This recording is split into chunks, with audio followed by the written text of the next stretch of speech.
Mouillé sur mouillé ou sec sur sec ou mouillé sur sec? Vous vous posez la question.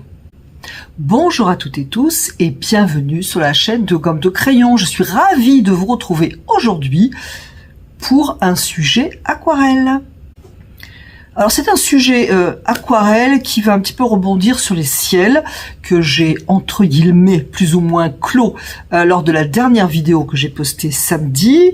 Donc je dirais que j'ai à moitié clos parce que des ciels automatiquement lorsque l'on peint figuratif, même d'ailleurs abstrait, on en reparle. Donc c'est pour ça que c'est à moitié clos. Je voulais revenir sur ces ciels pour préciser certaines petites choses qui je pense vont vous intéresser. Et la question donc que je posais au début, c'est est-ce que je peins mouillé sur mouillé, est-ce que je peins sec sur sec, bref, etc. En fait, c'est une fausse question. Parce que la question est plutôt qu'est-ce que je veux exprimer, plus exactement, qu'est-ce que je veux exprimer. Et par cette question, on arrive à, je dirais, à deux grands chemins. Je veux du flou ou je veux au contraire plus de formes précises.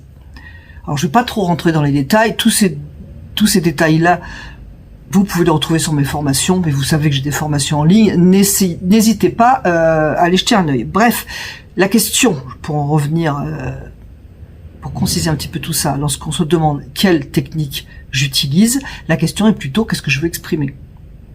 Parce que si l'on, par exemple, si on choisit la technique sec sur sec, on veut quand même exprimer plus de rigueur, plus de précision, plus de structure. Si l'on choisit la technique floue, ça ne veut pas dire d'ailleurs pour autant qu'on va tout faire en mouillé sur mouillé, mais si on choisit la technique floue, ça veut dire qu'on veut quand même un petit peu plus suggérer, donc un petit peu plus d'émotion. C'est dans la suggestion que l'on crée le plus d'émotion. C'est si on fait une aquarelle où tout est hyper précis, voire hyper réaliste, oh c'est super bien fait, mais par contre, est-ce qu'on se dit ah mais qu'est-ce que je ressens comme émotion? Faites l'expérience d'ailleurs et dites-moi ce que vous en pensez. Est-ce que vous avez des émotions, voire des émotions fortes lorsque vous regardez une peinture, une aquarelle, un dessin hyper réaliste? Je suis très curieuse de savoir et de connaître votre avis. Donc, j'ai pensé, pour répondre et illustrer cette question, revenir sur les ciels. Parce que j'ai clos ma série ciel, mais j'ai pas fini de tout vous dire. Alors, on est bien embêtés. Je vais vous montrer un petit peu les sujets. Alors, je sais pas si je les ai toutes. Hein. N'hésitez pas à me dire si j'en oublie une, mais de toute façon, si j'en oublie une, ce n'est pas grave. Voilà, par exemple, je vais essayer de le mettre dans l'ordre, c'est pas garanti. Celle-ci était peut-être la première. Donc, celle-ci, avec des nuages assez visibles. Je pense que c'était la première, parce que j'ai voulu commencer par un sujet simple. Ensuite, qu'est-ce que nous avons eu? Nous avons eu ça. Voilà. Nous avons eu celui-là. J'espère que ça rendra bien l'image, tout ça. En tout cas, c'est inversé, mais au moins les couleurs. Et nous avons eu celui qui est assez coloré. Pour terminer la série, je vous ai proposé cette aquarelle avec un ciel assez présent en couleur et aussi assez présent en forme, hein, puisque c'est quand même assez, je dirais, découpé. Lorsque j'ai peint cette aquarelle, j'ai eu très envie de l'essayer beaucoup plus suggéré. Et donc, voici la version. Entre parenthèses, c'est aussi du papier mahong. Donc, encore une fois, j'espère que les images, la couleur sera là, parce que ça me paraît très pâle, moi, lorsque j'ai pris une photo. Donc voilà, en fait, c'est le même ciel. C'est le même ciel. C'est pour ça que, 1, j'ai eu envie de peindre pour moi, mais 2, j'ai eu envie de peindre pour vous. Parce que je trouve que c'est intéressant, justement, de vous montrer les deux. En fait, c'est la même chose, c'est-à-dire que, ici, j'ai dessiné mes nuages aussi, peut-être moins précisément que sur celui-là, mais donc cette dernière aquarelle, j'ai quand même dessiner les nuages. Et la différence, c'est que j'ai mouillé le papier, c'est-à-dire que j'ai peint mouillé sur mouillé. Petite précision, je n'ai pas mouillé au pinceau, je dirais que j'ai mouillé légèrement, tout simplement avec un pulvérisateur. Alors je vous en ai déjà parlé sur des vidéos. Pour moi, mouiller avec un pinceau et mouiller avec le pulvérisateur, c'est différent. On n'a pas le même trempage. Bref, Donc, ce ciel surmouillé avec une aquarelle très fluide sur papier légèrement humide, évidemment, va me donner des formes, certes contrastées, mais des nuages beaucoup plus flous au niveau des contours.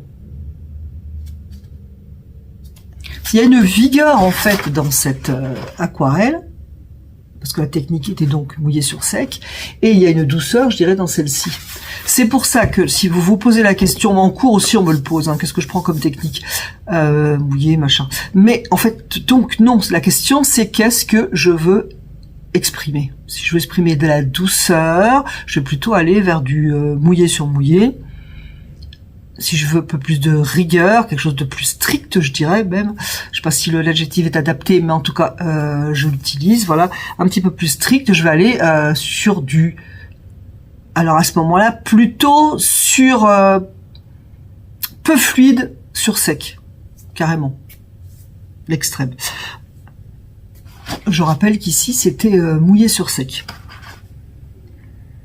Et donc, tous les sujets que je vous ai proposés, je pense, si ma mémoire est bonne, si elle ne flanche pas, je crois que je vous ai tous proposé mouillé sur sec.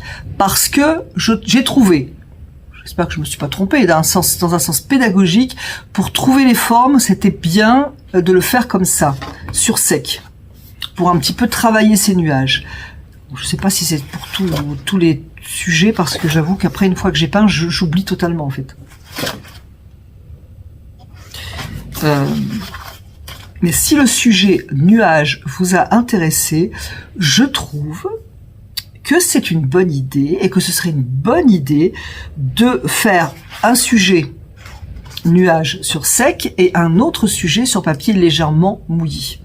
Alors je dis légèrement mouillé parce que si c'est très très mouillé avec une aquarelle très très fluide, vous n'aurez pas de nuages. Hein. Ça va partir à volo, évidemment, c'est logique.